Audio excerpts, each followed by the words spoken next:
Hi, I'm Becky Adlington, double gold medalist, and I'm here to talk about periods and what it was like for me as a teen. Find out more at becomingateen.co.uk.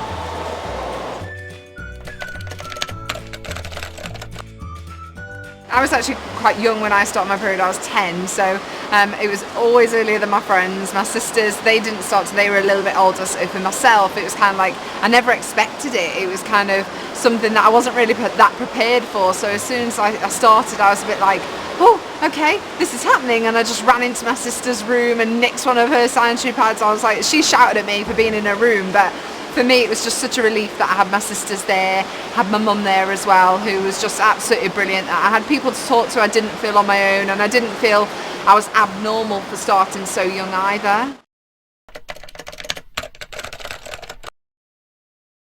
For me, the worst thing was kind of just knowing how that would impact my swimming. I kind of didn't really understand 10, oh, can I still go swimming? Can I still do this? I'm still okay to do PE, because none of my friends at school had been through it yet. I kind of had to go to my parents and had to sit down with my sisters and be like, is that okay? But luckily for me, it wasn't a big deal, especially because I was the third child. Everyone was like, yeah, she's got a period, no big deal. And it was never seen as something so dramatic that I needed to make official and announce and make a Facebook status about it or anything like that. It was just a case of, oh, okay, my period's come. How do I deal with it? What do I do for this and that? Figuring that out, and off I went. That was it, really.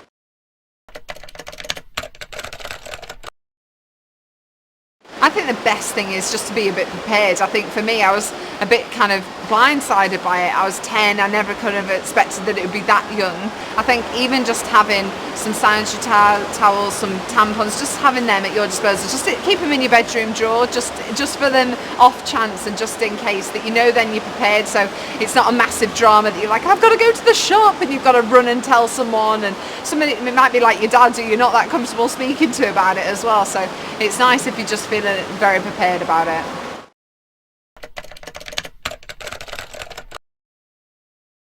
I think I always used tampons pretty much straight away. I think especially, I don't know why, it was just a case of I always used to wear tampons in the day and then I used to put a sanitary towel on at night. I have no idea why, but for me that was just a case of, I was always so self-conscious because 15 years ago there was no like the thin liners, it was just right, that's your thick pad, that's it. So I always used to feel a bit self-conscious that you could see the pads through my jeans and everything, so I always just kind of went with tampons. That's what I felt more comfortable with.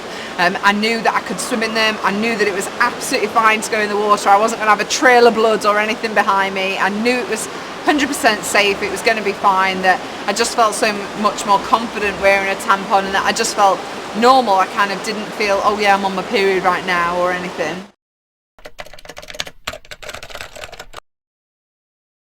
I think the only concern I had was that my string was going to be showing, because you are in a little costume, especially if you dive down on the block, you bend over on the block, and we always used to tease, I don't know why, but in our club we used to say, the mouse is out the house, and it was just because the string was showing, and it was just something that we just all used to just laugh about, really. But that was the only thing you used to check before. You used to go to the toilet before and be like, okay, my string's tucked in, that's fine. But that's the only concern that I ever had. I knew that it was safe. I knew that water wasn't going to harm my period or stop my blood, or it wasn't going to fall out or anything. I wasn't going to leave blood all over everywhere. So I knew it was fine. I knew it was fine for gym as well as swim, especially in PE, for school lessons as well, that I felt confident in that as well, that I knew, oh right, the work and stuff, because my sisters had taught me that they always said it was absolutely fine. I saw them going through it.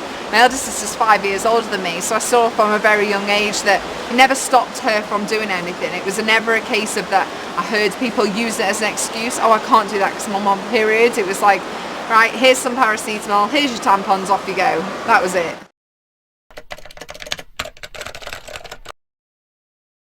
I used to sometimes curl up in a ball and just put a hot water bottle on my tummy, and it makes me feel better. But I think it's so common nowadays that you can talk to your friends about it and be like, oh my god, me too. And for me, the worst thing is I just eat too many chocolate. I think that's why I feel sick, because I'm just like, I need chocolate when I'm on my periods. I'm like, have to have it.